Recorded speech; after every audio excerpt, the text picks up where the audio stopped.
Bonjour à tous, on va commencer. Juste quelques slides comme d'habitude, mais très rapides pour vous présenter ce qu'on est et ce qu'on fait chez Partout. Donc, on est une entreprise tech qui a été créée en juillet 2014. On est 370 collaborateurs, on a une force croissance et on est au plus proche de nos clients pour les accompagner sur 3 gros enjeux. Le premier enjeu, c'est tout ce qui est mise à jour des informations sur Internet, sur les plateformes. Donc, on va mettre à jour les points de vente, les horaires, adresses, numéros de téléphone, gérer aussi toutes les photos, les posts, les actualités et la partie Store Locator. Ça, c'est le premier grand pilier qu'on a.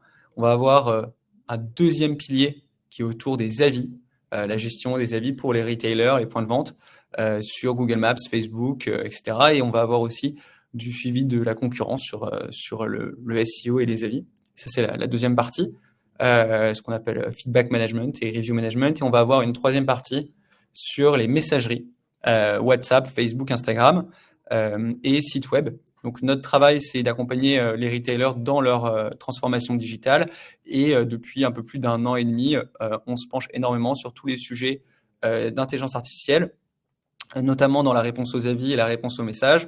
Et on essaye d'accompagner nos clients dans cette transformation d'Internet qui est en train de passer, ce qu'on va voir, les moteurs de recherche à des generative engines. Et donc, tous ces sujets qu'on traite et qu'on regarde beaucoup chez Partout. Et ces présentations qu'on vous fait sur ces webinars, elles sont faites d'abord en interne, puis quelques jours plus tard en externe, de manière gratuite. Et on espère que ça vous intéresse. Et juste un petit panorama, si vous êtes retailer, n'hésitez pas à nous contacter. On a un peu plus de 1200 clients maintenant dans tout type d'industrie qu'on accompagne. On va commencer directement, donc il est 10h04, dans le vif du sujet pour voir un peu, prendre de la hauteur, prendre un peu de recul sur la concurrence dans le search. Donc on va voir plusieurs points. D'abord, une première concurrence qui vient des réseaux sociaux et d'autres acteurs. On va voir aussi une concurrence qui vient de l'IA générative. Donc, c'est une première frise qui vous rappelle un peu les grands événements marquants. Donc, il y a eu le Covid-19 qui a transformé la manière dont on utilise les réseaux sociaux. Et en février 2023, il y a TikTok qui s'est positionné comme moteur de recherche, on va le voir. Ensuite, il y a eu le début du procès antitrust contre Google en septembre 2023. On va aussi regarder rapidement ça. Instagram qui dépasse les 2 milliards d'utilisateurs et la décision de justice qui a été rendue en août 2024 à l'encontre de Google. Donc ça va être une toute petite première partie pour montrer que avant même l'arrivée de ChatGPT, etc., il y a déjà du mouvement dans le monde de la search, du search. Donc le premier concurrent, il y a peut-être 2-3 ans qu'on a commencé à voir concurrent de Google, c'est TikTok qui s'est positionné dès février 2023 comme un concurrent de Google. Et Google le reconnaissait en disant que 40% de la génération Z aux États-Unis préférait TikTok et Instagram à Google pour leur recherche en ligne.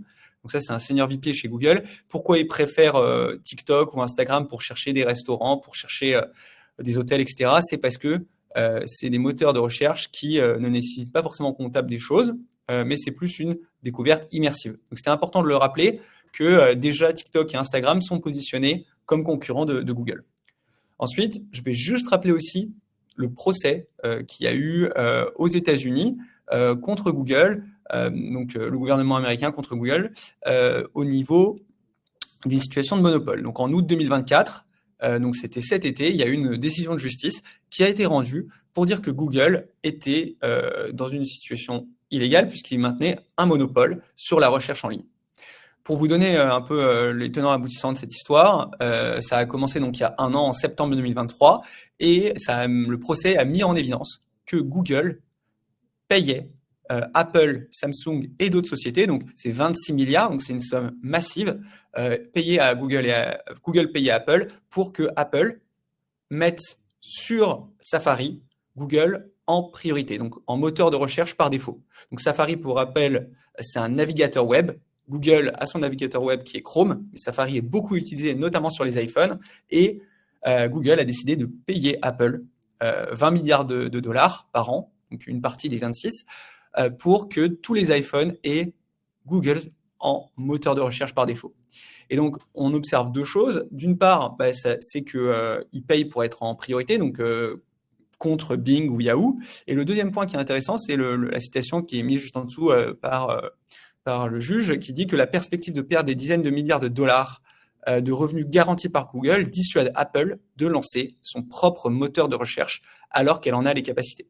Donc, il y a sûrement un second procès qui va arriver pour mettre en place des mesures correctives, donc potentiellement arrêter toute cette histoire entre Apple et Google, ce qui pourrait pousser Apple à sortir un moteur de recherche.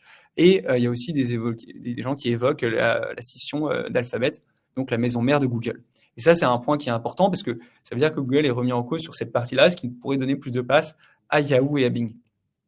Maintenant qu'on a donné le contexte juste sur l'arrivée de TikTok et la potentielle arrivée de Apple, je voudrais reprendre un autre sujet qui a été aussi beaucoup évoqué pendant cet été, c'est le sujet de l'IA générative. En réalité, l'IA générative, ça a commencé au début 2018. Enfin, il y a une révolution en début 2018 avec les modèles Transformer. Pour rappel, GPT, ça veut dire Generative Pre-trained Transformer. Donc, les modèles Transformer sont à la base de la technologie GPT. Et ça a donné notamment tout ce qui est les LLM, donc les Large Language Models, qui ont permis à des sociétés de remettre en cause la manière dont Google utilise la donnée pour nous permettre d'avoir des expériences de recherche sur Internet. Il y a notamment 3 acteurs qui sont positionnés là-dessus. Il y a Perplexity, donc on va en parler, qui s'est été lancé en août 2022. Puis, il y a eu GPT, donc la société mère, c'est OpenAI. Donc, ChatGPT est un exemple. Et ensuite, il y a Bing, qui est détenu par Microsoft, et on va appeler ça New Bing AI. C'est en gros l'expérience d'un chat comme ChatGPT, mais dans l'interface de Bing. Bing, qui est un moteur de recherche, pour rappel, concurrent de Google. Donc, on va reprendre chacun de ces éléments. Perplexity, c'est quoi? Donc, Perplexity, c'est une société qui propose un moteur de recherche. Elle a été créée en 2022 et elle enregistre 230 millions de recherches par mois aux États-Unis. Donc, c'est énorme. Alors, comparé à Google, c'est très peu, mais l'approche de Perplexity, c'est de proposer non pas des liens bleus, donc des liens de résultats, mais vraiment une réponse textuelle qui est une sorte de résumé de l'ensemble de ces sources d'informations, notamment les sites Internet. Ce qui est intéressant, c'est la dynamique de croissance de Perplexity, parce que l'expérience utilisateur est très agréable. Cette dynamique de croissance, c'est x8 sur les 12 derniers mois. Donc, il y a eu 8 fois plus de recherches qui ont été enregistrées aux États-Unis sur les 12 derniers mois, pardon.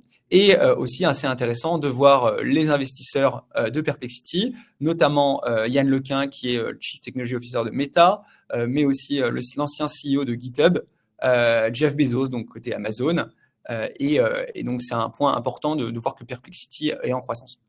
Toutes les questions, on va les noter et on y répondra à la fin pour balayer toutes ces questions. Donc, ça, c'est Perplexity, donc un moteur de recherche concurrent de Google.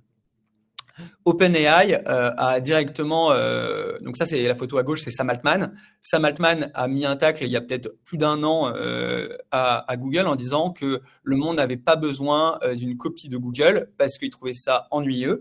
Et donc, ce que veut faire OpenAI avec GPT, et notamment SearchGPT qu'on va évoquer, c'est de proposer quelque chose de différent. Donc, pas un moteur de recherche, mais quelque chose de différent. On va voir que c'est plutôt un Generative Engine que OpenAI va proposer.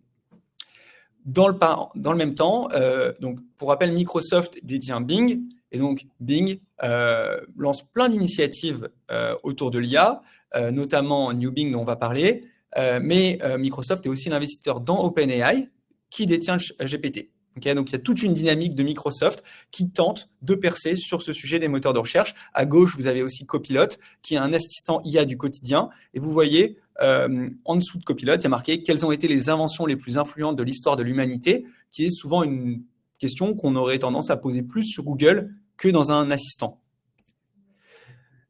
Donc, on a vu Perplexity, on a vu la montée en puissance de ChatGPT, je n'ai pas besoin de le rappeler, mais on va voir la différence avec SearchGPT, et on a vu que Bing et OpenAI essayaient de monter en puissance.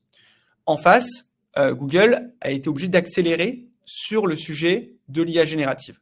Donc, pour ce faire, en mars 2023, ils ont lancé Gemini. Gemini, c'est le modèle qui est derrière toutes les applications d'IA chez Google.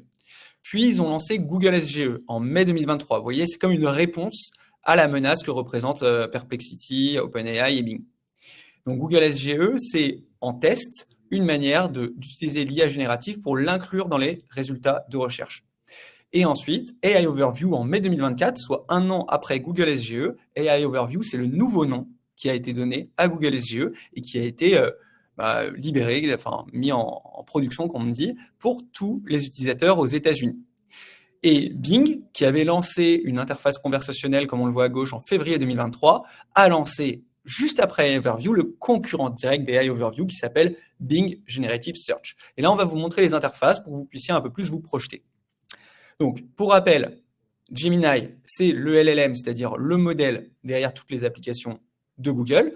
Sundar Pichai, qui est le CEO de Google, a clairement annoncé qu'on rentrait dans la Gemini era, ça veut dire l'ère de Gemini, qui, en gros, sous-entend que Google va beaucoup développer d'applications autour de son intelligence artificielle.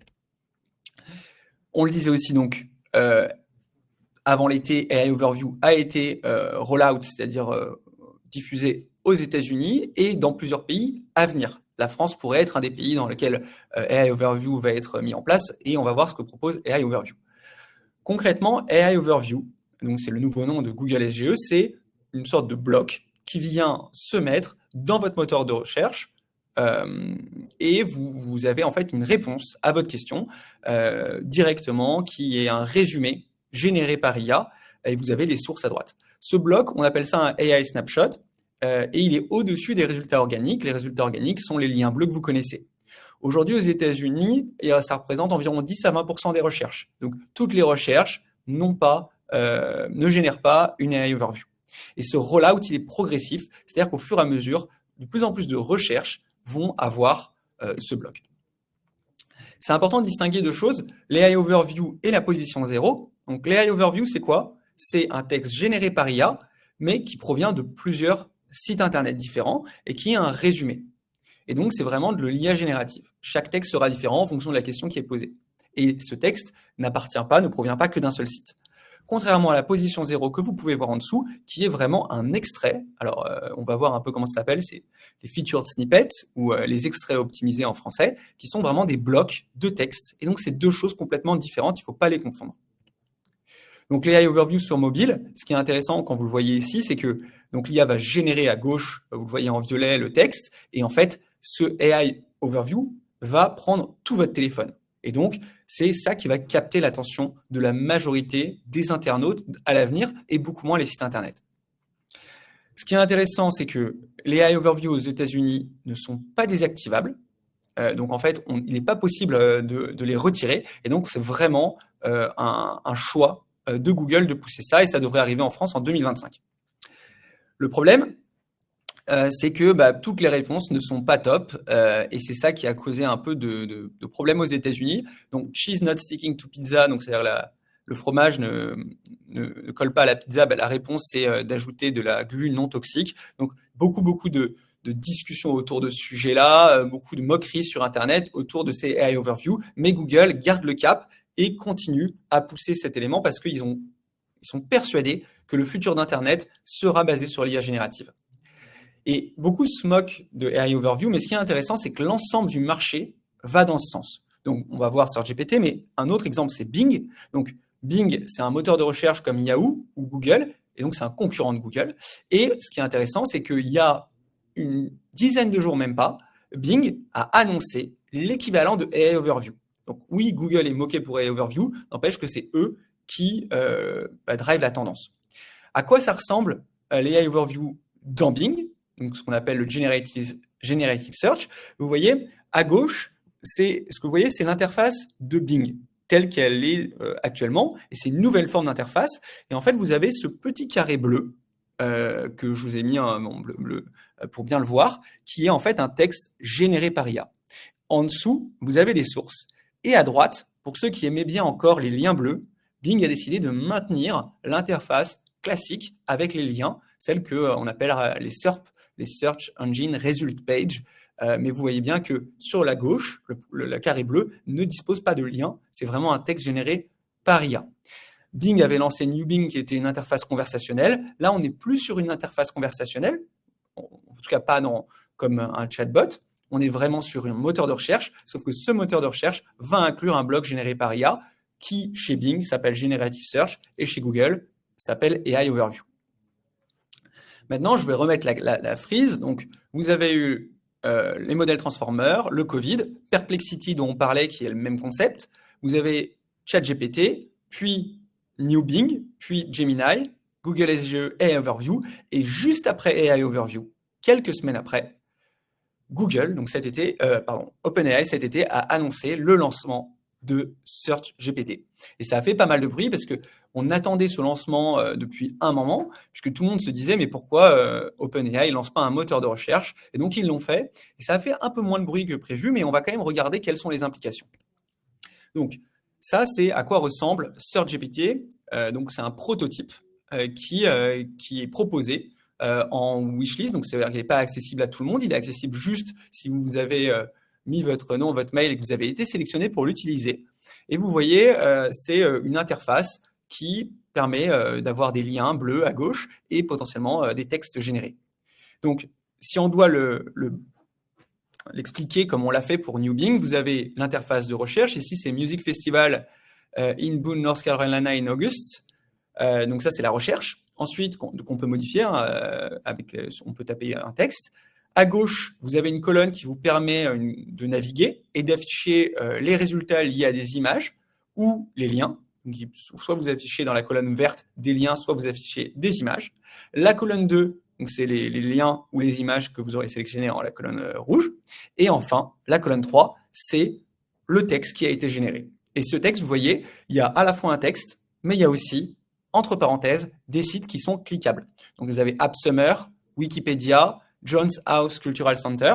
Et donc, en fait, ils vont dire, voilà, j'ai généré un texte qui est unique, qui va dépendre de la recherche, et je vais avoir une recherche qui est unique aussi, enfin un layout qui va être unique, mais je vais quand même renvoyer les gens vers les sites Internet, et de manière plus prononcée que sur Google notamment.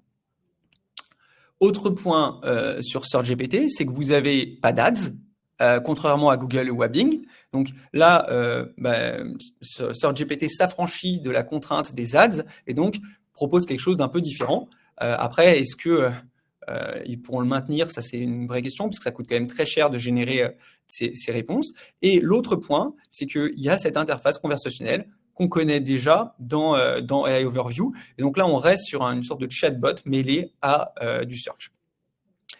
Ce qui est intéressant, c'est les prédictions. Alors, Gartner est connu aussi pour faire des prédictions un peu exagérées parfois. Mais là, on va avoir Gartner qui a prévu d'ici 2026 que le volume des requêtes des moteurs de recherche traditionnels, donc Google, Yahoo, Bing, aura potentiellement diminué de 25% au profit des chatbots, IA et autres agents virtuels. Donc, la réponse de Bing et de Google est clairement de proposer une expérience qui mêle les deux, qui mêle à la fois un chatbot IA et un moteur de recherche traditionnel, ce qui donne ce qu'on a vu depuis le début de cette présentation.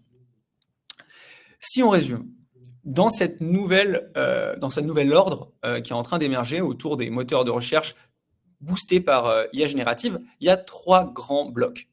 Vous avez d'abord Google, qui, comme on l'a vu, s'appuie sur Gemini, qui est son LLM, c'est-à-dire son intelligence artificielle, pour générer du texte notamment. Eux, ils misent sur les AI Overview pour améliorer l'expérience de search.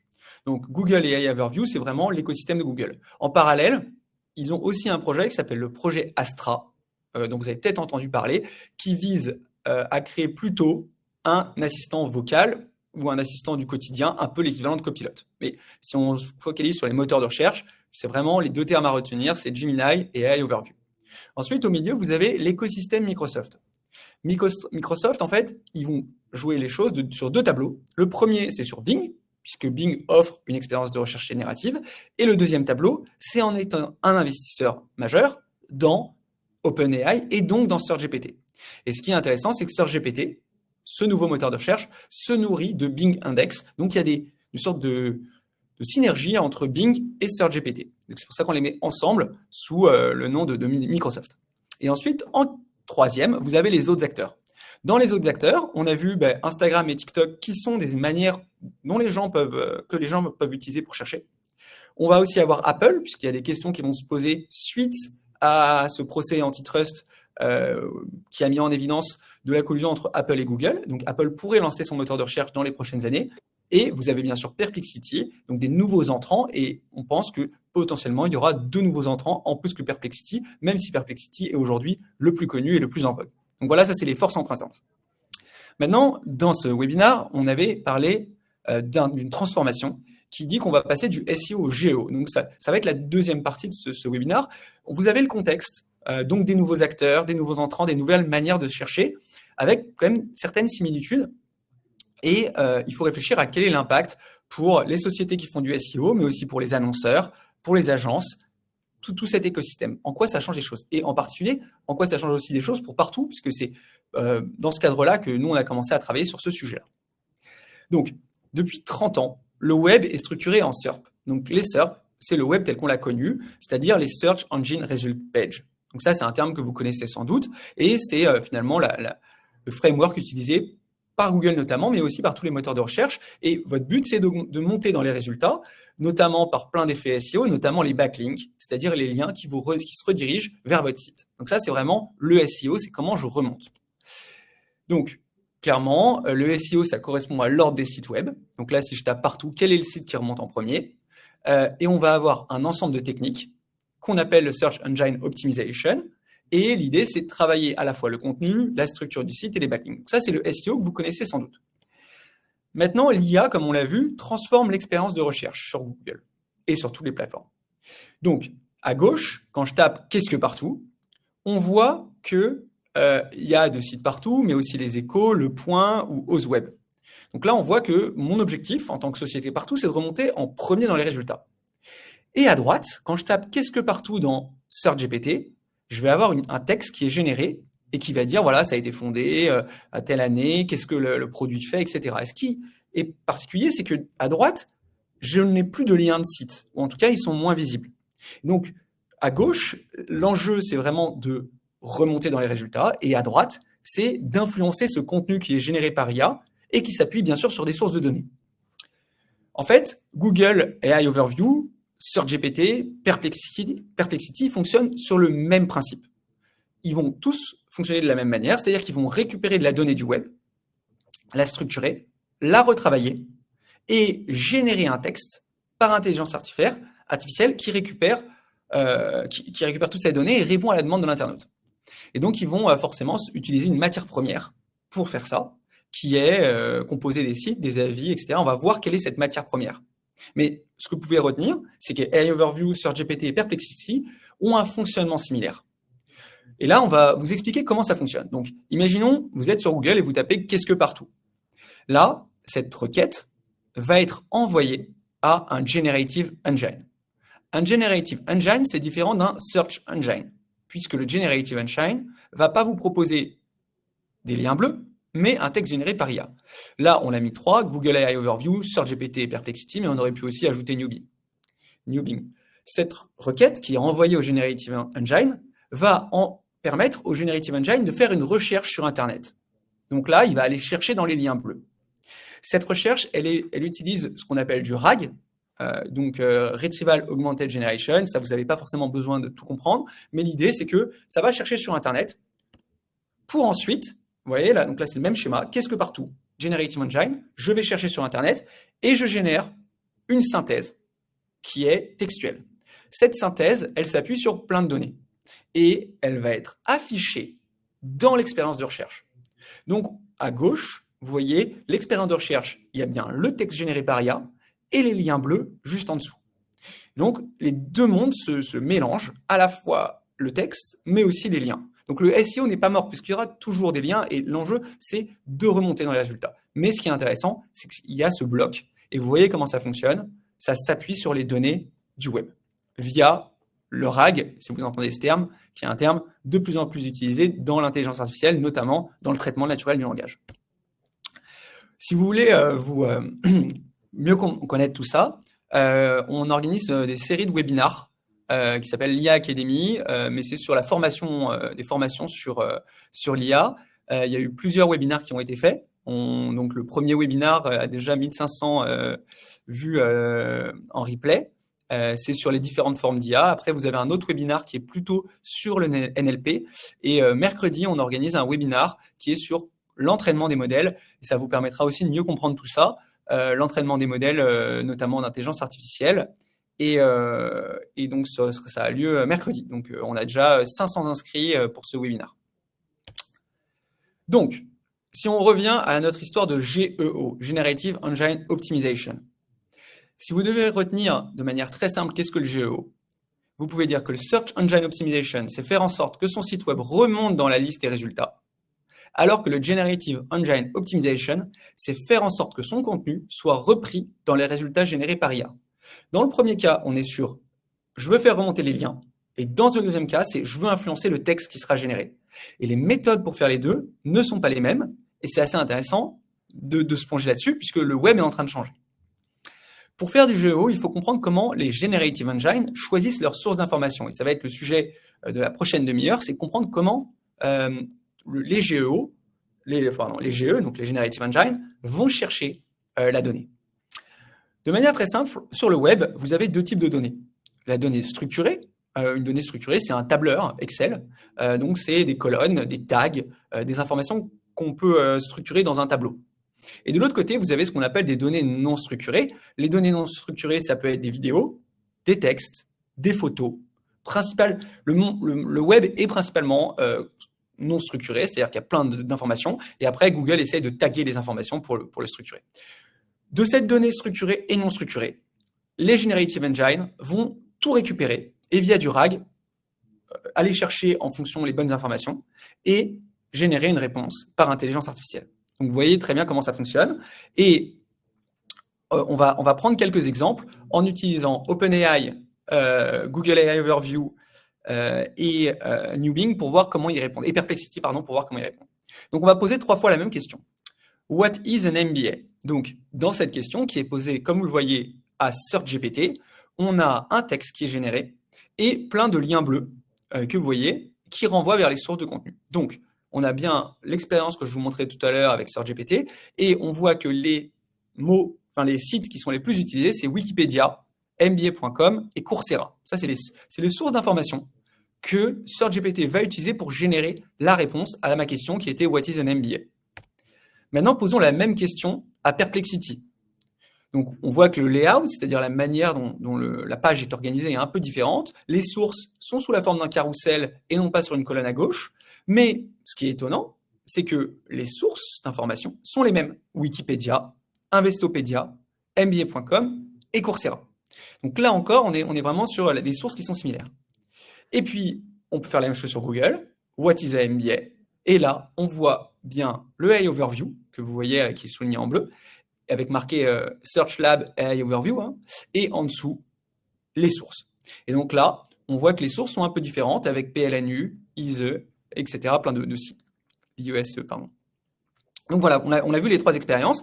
Et en fait, si on essaye de prendre un peu de recul, les Generative Engines prennent 4 sources d'informations. Les plateformes et agrégateurs, les données propriétaires qui leur appartiennent à eux, les sites web et les user-generated content, c'est-à-dire tout ce que les internautes produisent. Donc, Google AI Overview, OpenAI et Perplexity vont chercher toute cette donnée et la résument. Et donc, si vous voulez faire du GEO, c'est-à-dire Generative Engine Optimization, il faut faire en sorte que vos données sur votre site soient reprises par les Generative Engines. Et donc, on va plonger dans chacun de ces aspects. Donc, les plateformes et agrégateurs.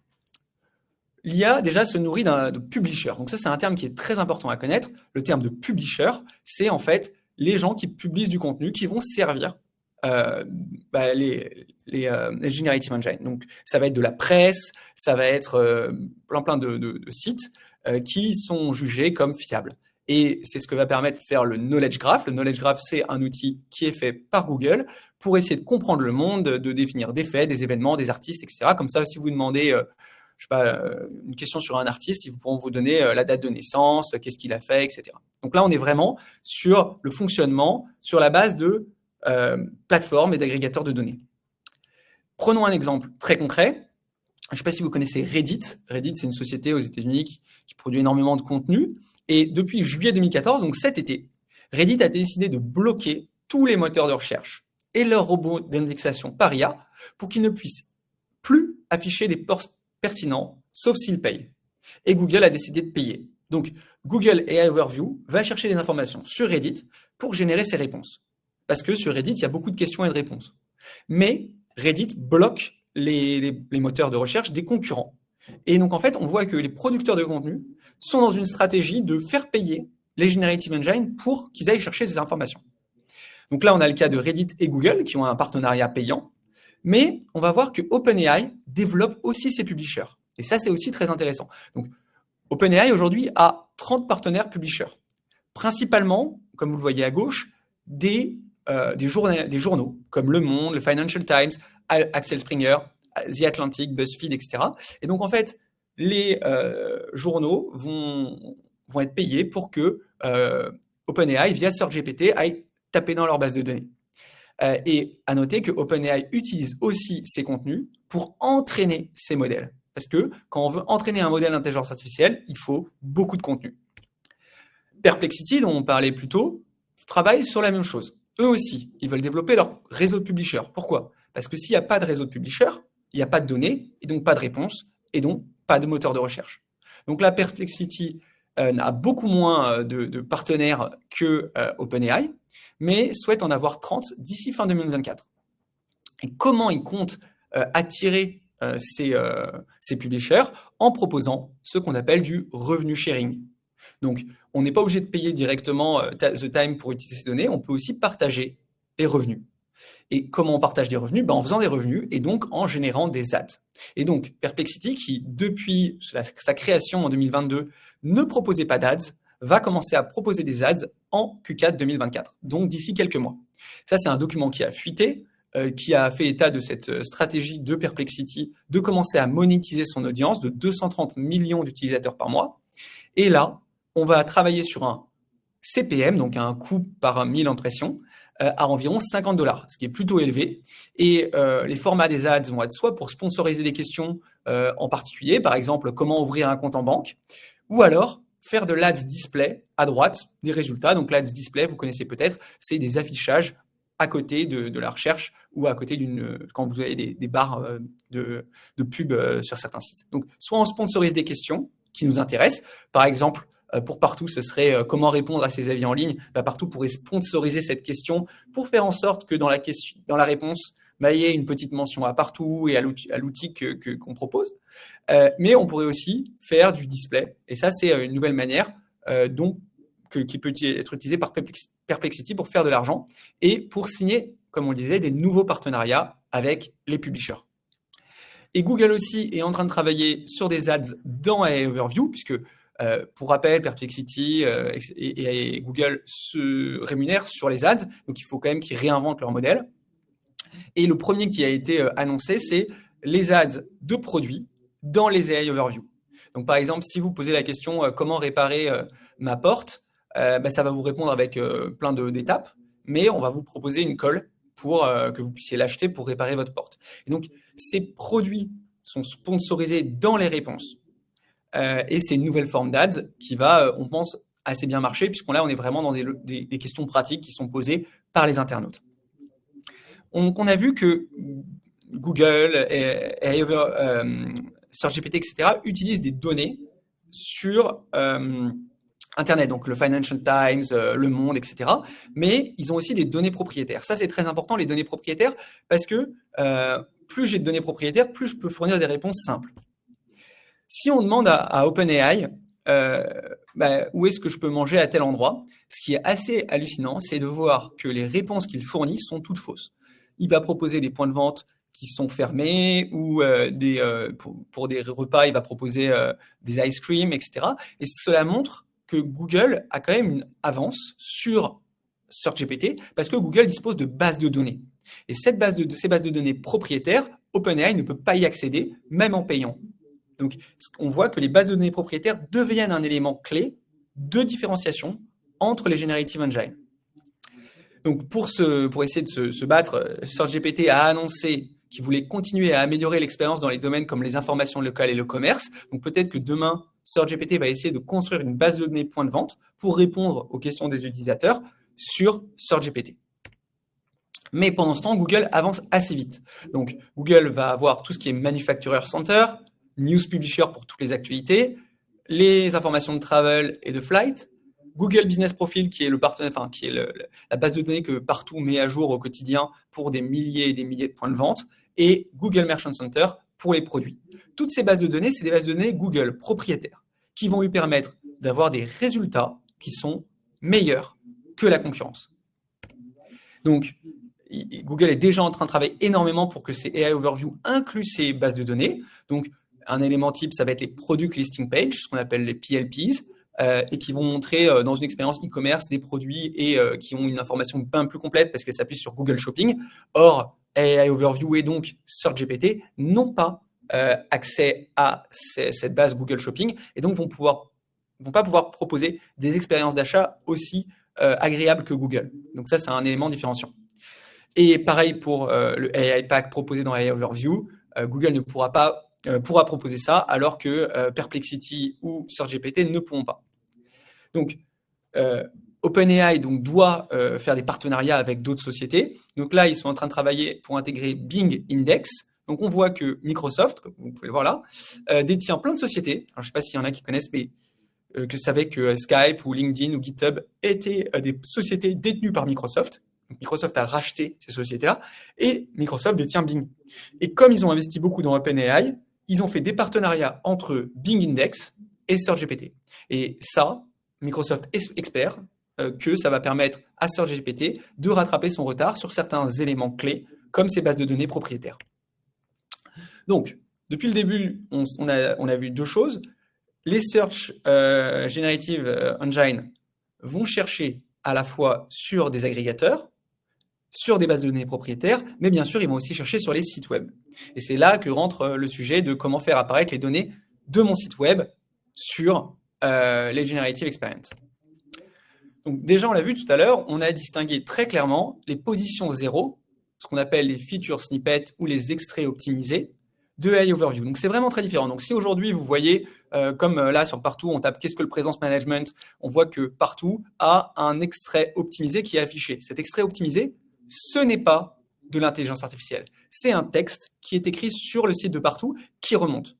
Et donc c'est très différent des AI Overview qui ne sont pas live en France pour le moment. Donc ça, c'est vraiment important de différencier les deux. Cependant, la manière dont les feature snippets ou extraits optimisés en français fonctionnent est assez similaire à la manière dont les AI Overview vont sélectionner ce contenu. Sauf qu'à la place d'en mettre qu'un seul, eh bien, ils font un mélange de tous ces extraits optimisés. L'exemple qu'on peut utiliser ici, c'est un exemple qui est aux États-Unis.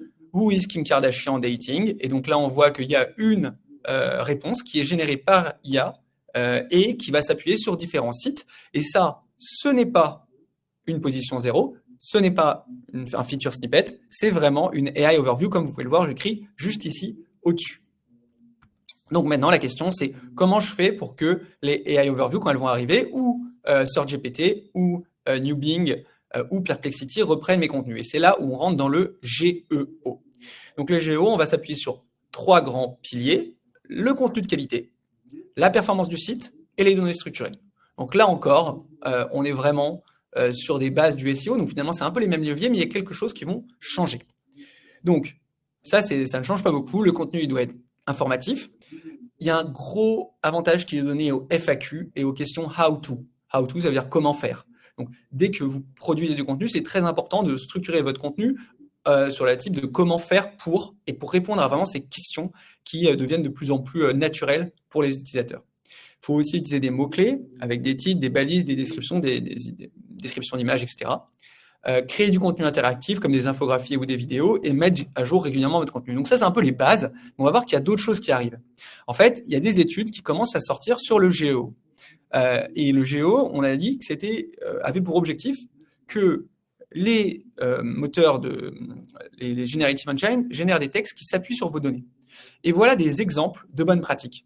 Donc ça, c'est une étude qui a été faite par l'université de Princeton, des chercheurs qui ont essayé de voir quelles étaient les sources des informations et comment ça a évolué si je modifiais ces sources.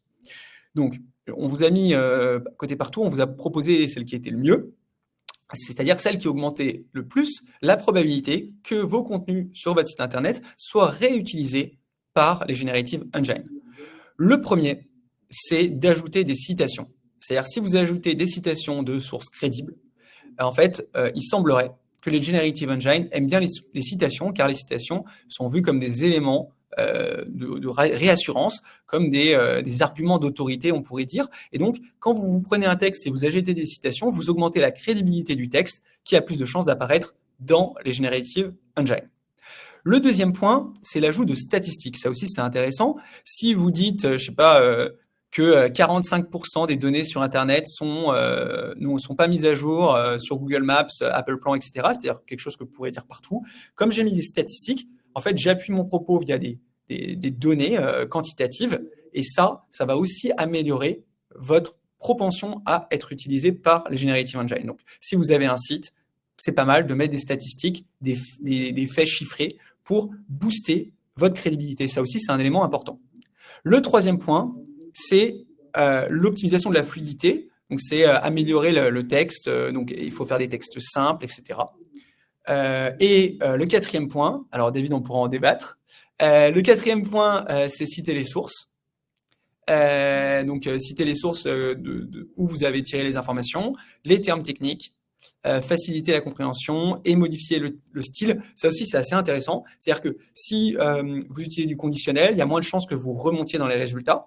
Alors que si vous êtes un peu plus affirmatif, si vous êtes un peu plus assertif dans la manière dont vous présentez vos faits, il y a plus de chances que vous soyez utilisé par les Generative Engine. Donc, si vous le mettez partout et peut-être serait peut-être la meilleure société de son marché, vous avez moins de chances que ça soit repris que si vous dites partout est assurément la meilleure société de son marché. Et donc là, on a vraiment deux manières de s'exprimer. Et dans la manière où vous avez plus d'autorité, vous êtes plus affirmatif, vous aurez plus de chances de remonter. Donc ça, c'est les premières recherches. Hein, donc c'est assez récent, c'est cet été, qui essaye de réfléchir à comment je peux faire remonter mon contenu dans ces snapshots IA. Alors, comme on pourrait le dire, il y a aussi d'autres aspects, c'est les données structurées. Donc, les données structurées, pour ceux qui connaissent, c'est schema.org notamment. C'est un modèle qui est utilisé par Yahoo, par Bing et par Google pour taguer les informations. Vous pouvez aussi rédiger des balises, métadonnées de description, optimiser les titres et créer des pages Google Business Profile si vous êtes un retailer qui sont connectés à votre site. Pour rappel, les balises schema.org, il y en a de différents types et c'est important pour chacune de les utiliser. Il y a les balises schema qui sont pour les articles et les blogs. Vous avez pour les contenus Q&A, vous avez quelque chose qui s'appelle les FAQ page. Les how-to schema, c'est pour les guides, donc comment faire pour. Les product schema, c'est pour les PLPs, donc les product page, donc les pages e-commerce notamment. Et celles qui nous intéressent le plus chez Partout, c'est les local business schema pour les store locators et les données locales.